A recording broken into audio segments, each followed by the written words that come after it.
many students. But of his students, 80 were said to be of like extremely great caliber. Okay? And we're told that 30 of them were on such a high caliber that they were able to see that the Shekhinah, they were on the level, so to speak, of Moshe Rabbeinu, that God's Shekhinah should appear to them. And then there was another 30 that were on a high level, but not as high as Moshe. They were as high as Joshua, that what do we say about Joshua? That the sun stopped for him. Okay? So that's the levels that we talk about, the Joshua and the students of Hillel, to show that when the teacher is so great and he also has such great students, how great the teacher must be. The most famous and greatest student of Hillel is a man by the name of Yonatan ben Uziel. Yonatan ben Uziel wrote, I believe, the first translation of the Torah into Aramaic, Targum. The most famous one is Onkelos, that we have on the side of the Chumash. Okay, and he was buried in Meron. Meron is the same place where Rabbi Shimon Bar Yochai was buried, right? Okay, let me see if I can share. Could the host make me the host so I can share my screen? And I could share I need to be made the host again. Sorry, I'm not the host. Hamishka, could you make me the host if you're listening, please? I need to be able to share. Okay. Okay, it's not working for some reason. Okay, I'll just tell you what the Mishna says. The Mishna says, in the name of Hillel.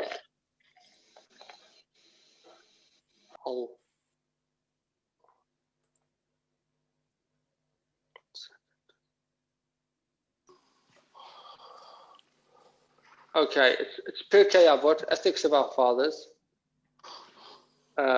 Mishna 13. Hillel would say, Negad Shema, Avad Shemay. Chamushka, you there? Could you make me the host, please, so I can share my screen? Sorry, when we have technical issues, I get my wife to get involved, and then she has to take over, and then I lose my control. That's what happens when you have interesting. Okay. Share screen. No, stop. That's not what I wanted to do. What I want to do is share screen. Yeah. Go to the page first. Go to the page first and then share it.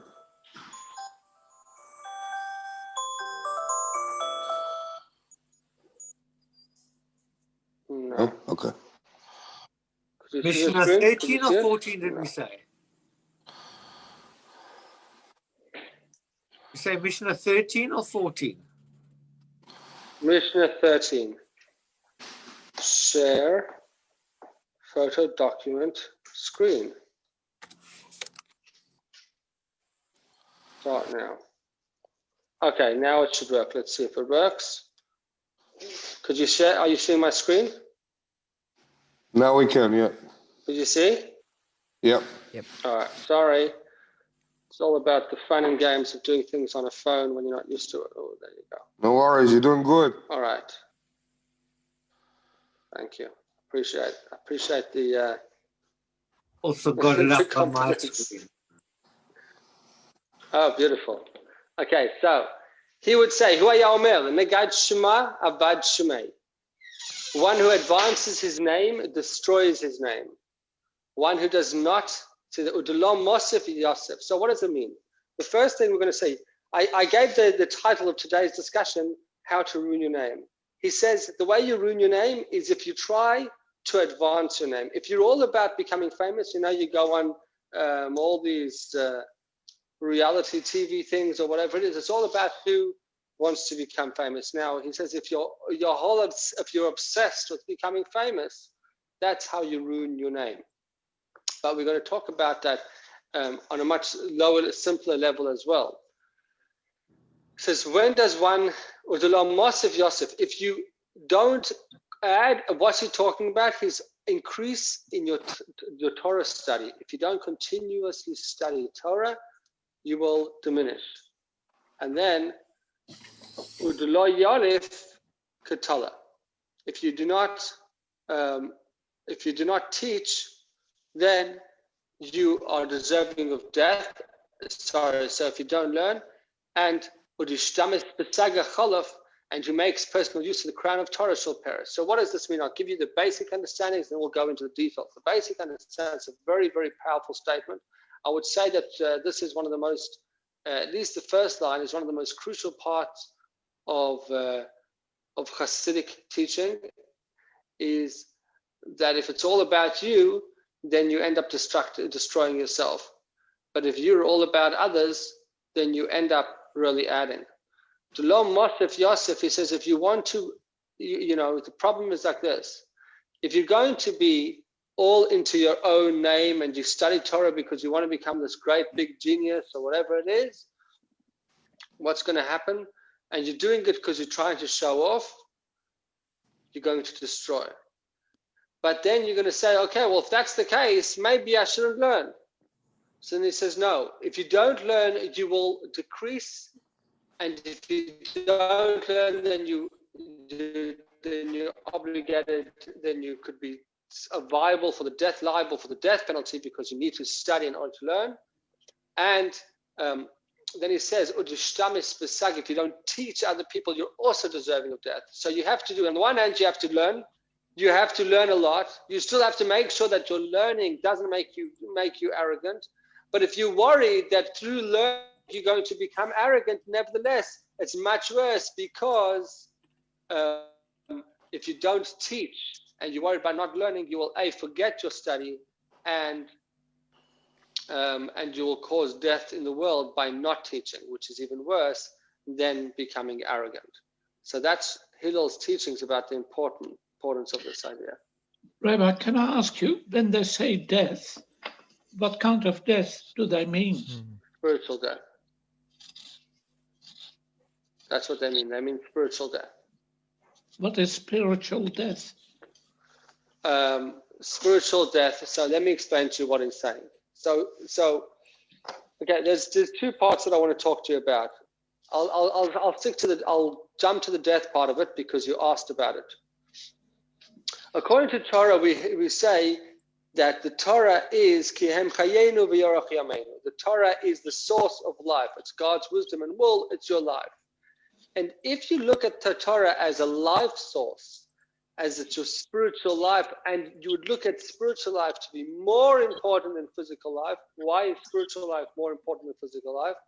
Because it's eternal. It lives on. It lives on not just in you. Physical life ends and it starts and ends at the beginning of your life, and when your life is over, your physical life is over. But your spiritual life, both within you, so the Jewish people, which keeps us going and connects us back to all previous generations. That's who we are. That's our life force. That's our continuation. That's our legacy.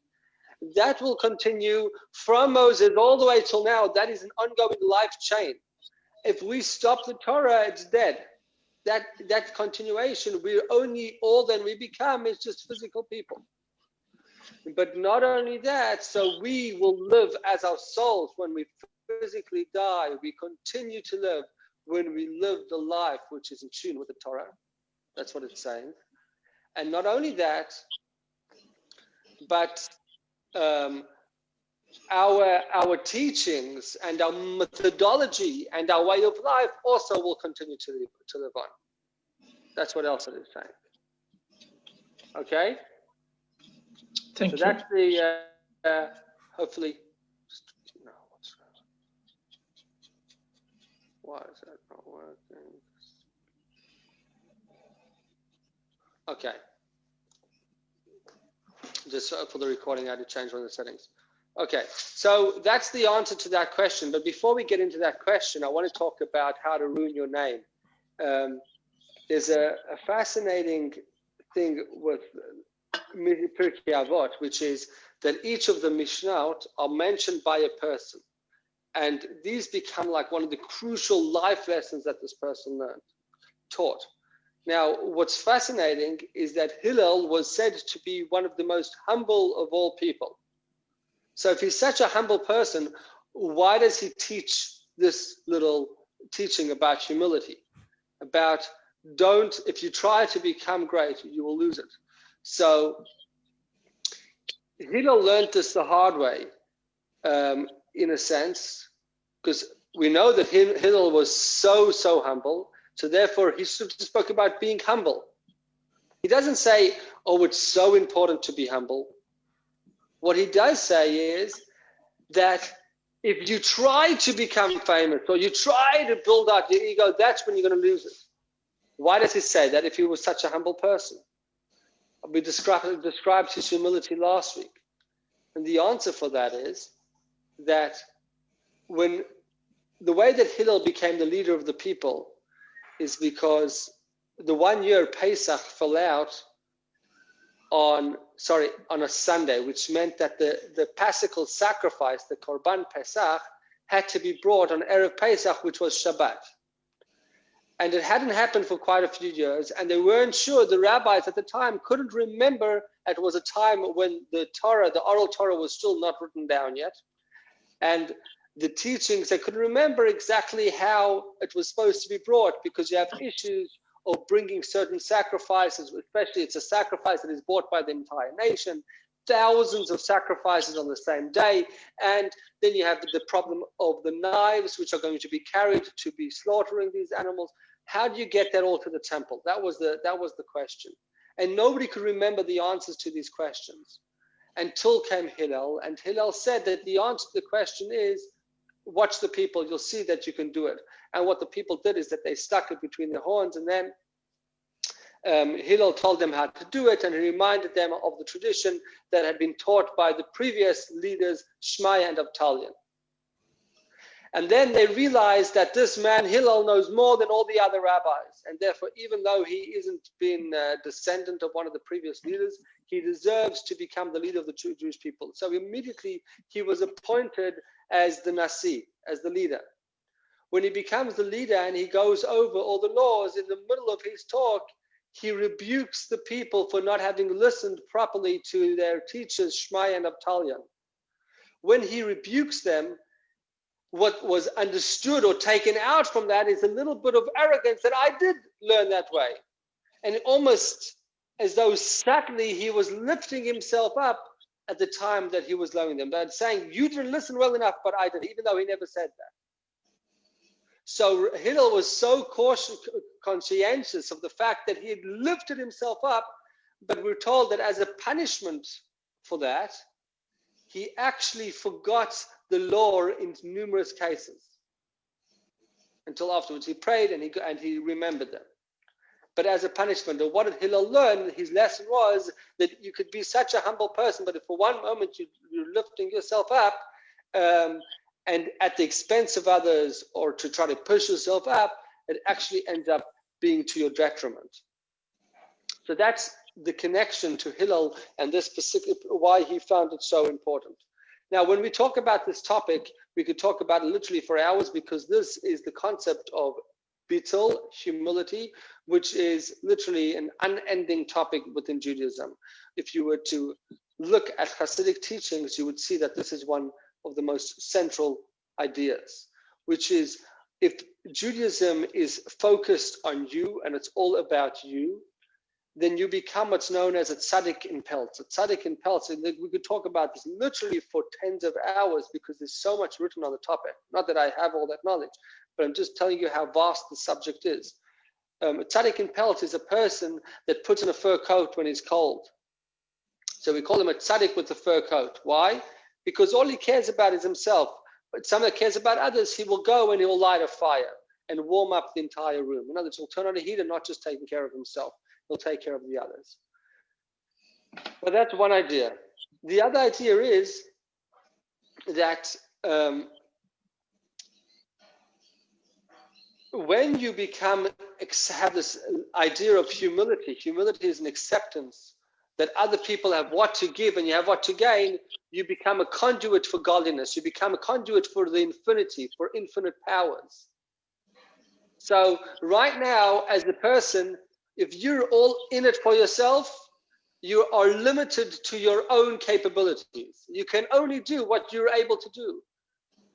But when you end up, if you, so to speak, have this level of humility where you recognize that everything comes from Hashem, what does that cause? That causes that you get God's abilities. You get infinite abilities. Okay? So that's the infinity that's involved in it. Humility gives you infinity. So if you're in it for yourself, you end up decreasing your name.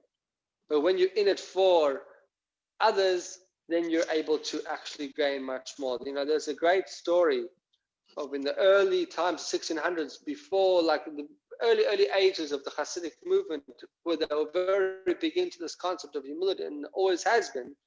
There was one gentleman whose name was Chaim Shimon. Chaim Shimon was a tremendous person.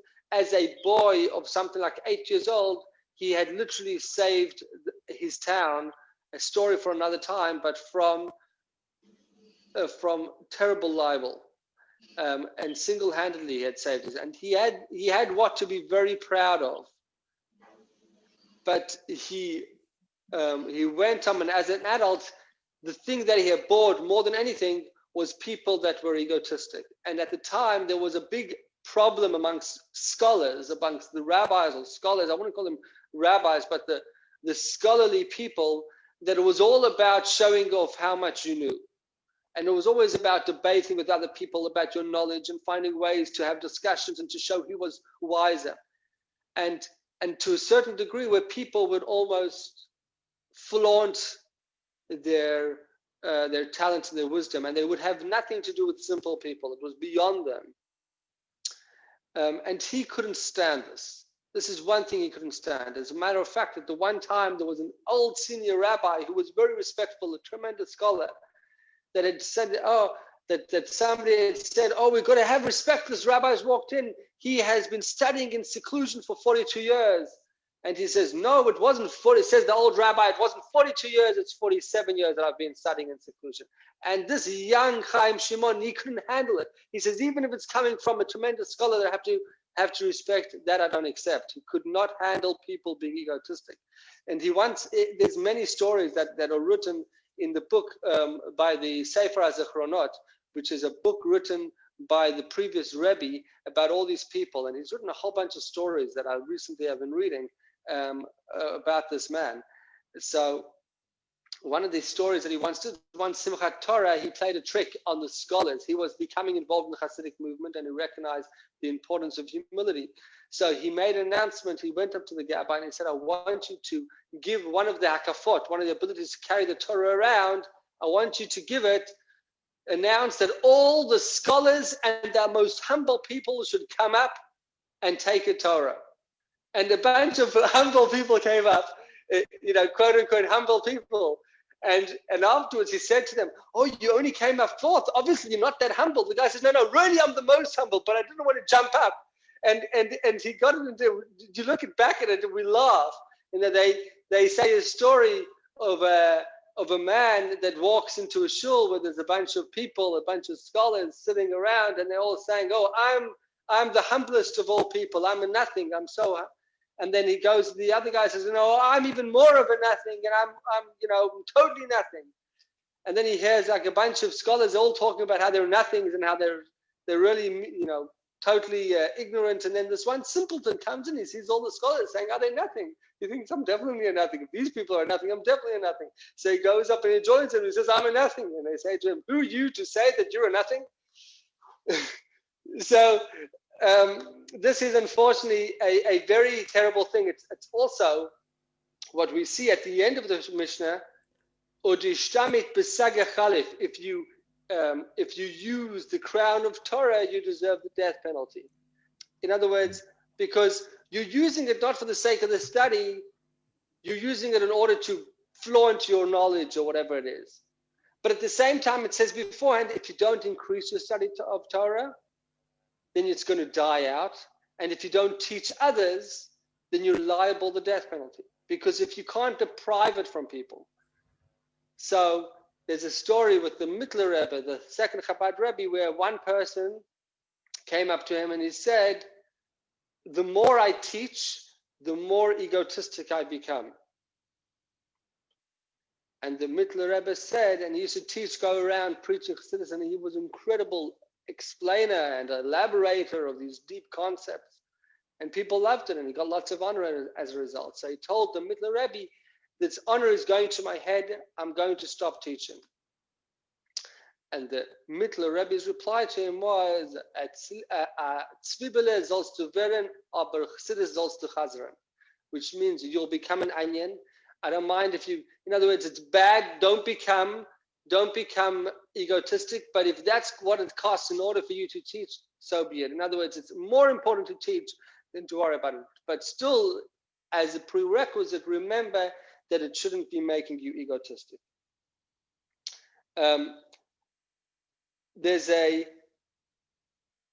We know about Moshe Rabbeinu, who is considered the greatest of all people. What do we say about him? What was his greatness? He was the greatest man ever to live. What did the Torah give him as the one quality that he had? It says, Anav. He was the most humble of all people. That's the only quality that really tells us about Moshe. If you have the attribute of humility, you have it all. Everything else comes with it. Okay.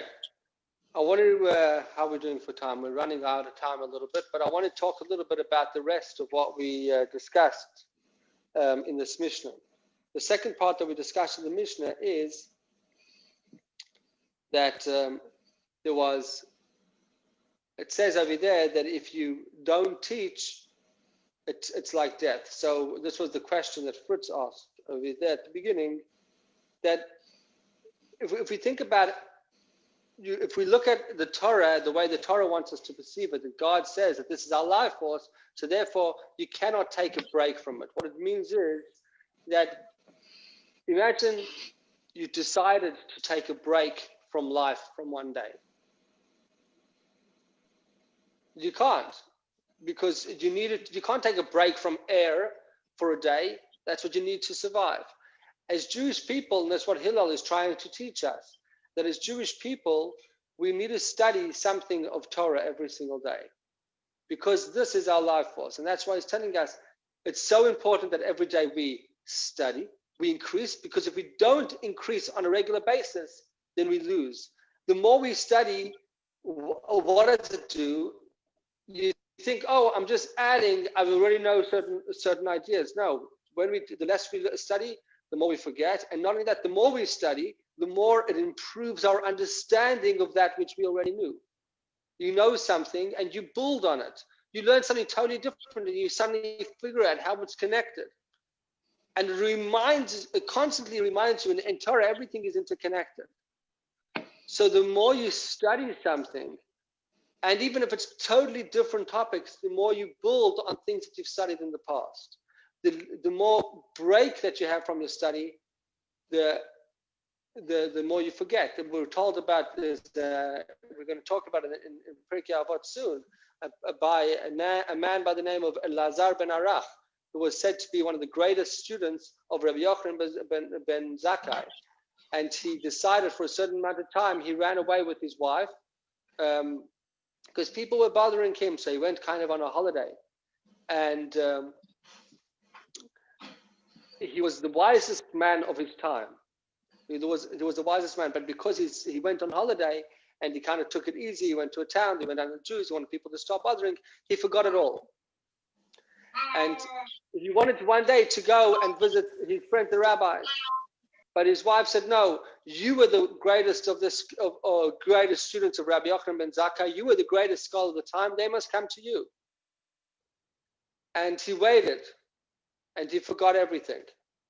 And when his friends, who were the other students of Rabbi Yochanan ben Zakkai, came, they realized that as a punishment, and also for the fact that he hadn't properly been studying, he never had his books, he never had the ability to discuss with his friends, he forgot everything.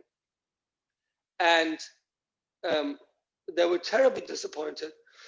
But as they started talking to him, they also started praying that Hashem should bring them back the knowledge. But they learned that, and he goes on. You'll see later on in the Pirkei Avot, we talk about him, how the importance of never ever thinking and waiting. Oh, I'm so great that I'll wait for people to come to me. But always try to find a way to engage in Torah study, and don't think that I've learned enough that my learning will save itself, because as soon as you stop learning, you start to forget.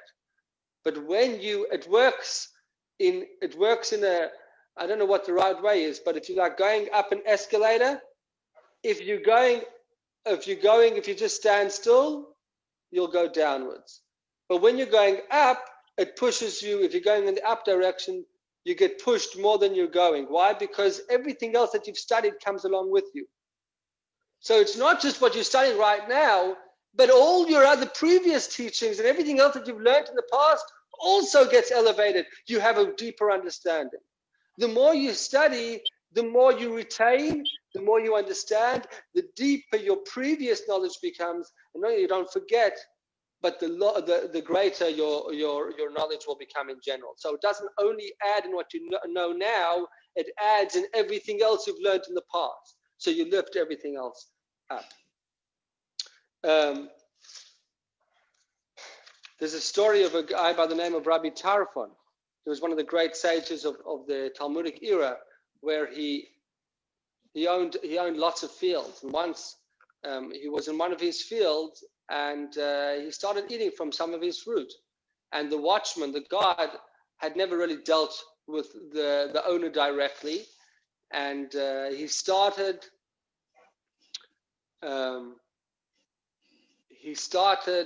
seeing this man, this stranger, eating from the trees. So he grabbed him, he threw him in a sack, and was about to, and tied the sack up, was going to throw him down the river. That would be his end. So as he was being tied and thrown down the river, Rabbi Tarfon said, "Woe is to Rabbi Tarfon that this should be his end." And suddenly the watchman realized, oh boy, this is the great scholar Rabbi Tarfon that actually owned these lands. And he saved his life. And Rabbi Tarfon went on to say that he regretted for the rest of his life that he had used the name, so to speak, Rabbi Tarfon, as in like a Torah scholar that was to save him. So even though, of course, he had to be saved, but he regretted that it had to come in such a way.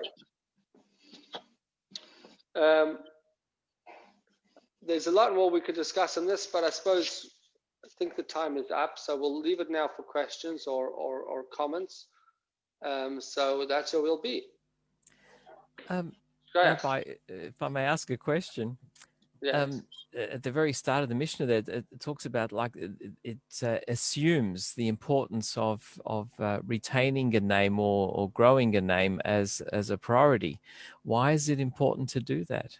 Why is it important? Why do you say it? Why does it say it?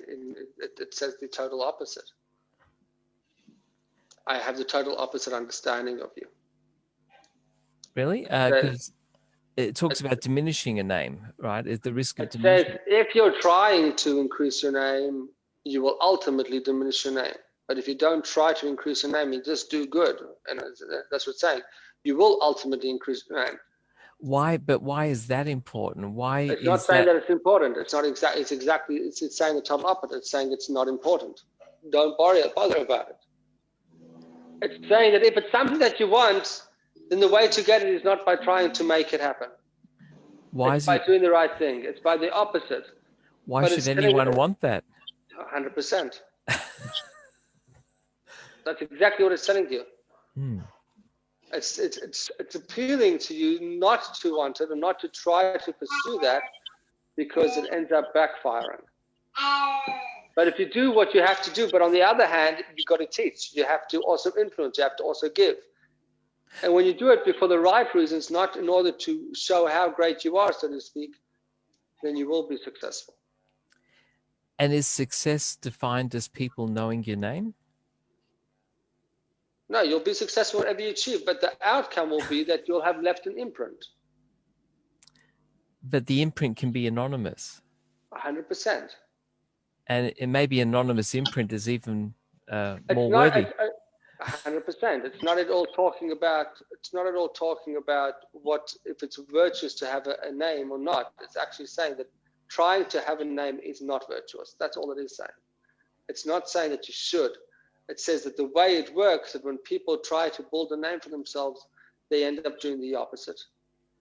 And therefore, we shouldn't try to build a name for themselves. But when people just try to do the right thing without trying to build a name for themselves, they actually end up building a name for themselves. And not because that's what their goal is, but that's the way it works. In other words, when you build a name means that you do something meaningful. You do have a positive influence.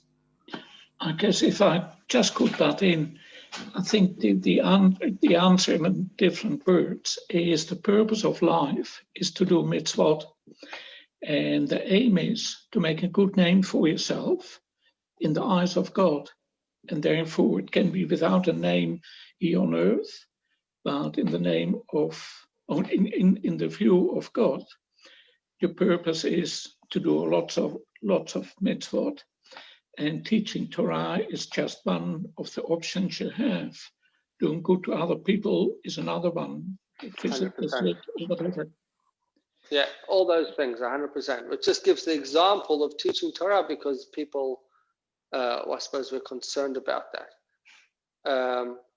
Yeah, that's a good point. But there's a great story that of the same town where this guy Chaim Shimon lived. A man by the name, I think it was the same time, man by the name of Zvulun Binyamin, who was the simplest person. He was a skin, he used to shave, like take off the skin, shave off the skins of animals and use that. And he worked and he was a vet, he cured animals, but he knew no Torah. He was brought up with that thing. And everyone used to make fun of him in the times of those days. If you were ignoramus, unfortunately, some people made fun. And the Hasidic movement really changed that and tried to change that whole approach. But he kind of liked the fact that he was considered like a simple person, because that means he believed that if you're simple and people make fun of you, you'll have a good portion of the world to come. Anyway, once it occurred, there was one man whose name was Yitzhak Shaul, who was a hidden Hasid, and he used to teach this guy a lot of stuff. Once it occurred that there was people that were getting sick and the animals were getting sick and dying, and nobody could find out what was happening. This guy, Binyamin Zvulun, he saved all those children, and he figured out that there was a certain grass they were eating, and he brought a cure for them, and he became all popular, and so to speak. Suddenly, from being the ignoramus in town, people recognized that this man has a lot of what to offer, and he saved. And he was distraught. He was so distraught because now even the rabbi in the town gave him respect. So he was so distraught because now he's getting respect. And he didn't want respect, and he thought that's the best way to be a Jew. And the rabbi told him, no. Respect is good when you've earned it, when you're not trying to get it. When you do the right thing, and you've done the right thing, and you have what to offer, people should respect that. But don't worry, it's not going to be bad for you. And he had to warn him. But it just shows you the teaching of the simple person, that he, in a time when it was all about, how much you know and flaunting your knowledge or whatever, this man was all about keeping it simple and not wanting to do that. It's a very important lesson. That's where the big things are achieved. Okay. Thank you so much, guys. Thanks, Rabbi. Thank Have a good rest of the Thank week. you, Rabbi. Yeah, have Thank a good you. week, everybody. Thanks, guys. Thank Have you. a good week. Thank you. Now have a good life. Have a good life. It's true. Lovely. Okay, bye. So, bye-bye.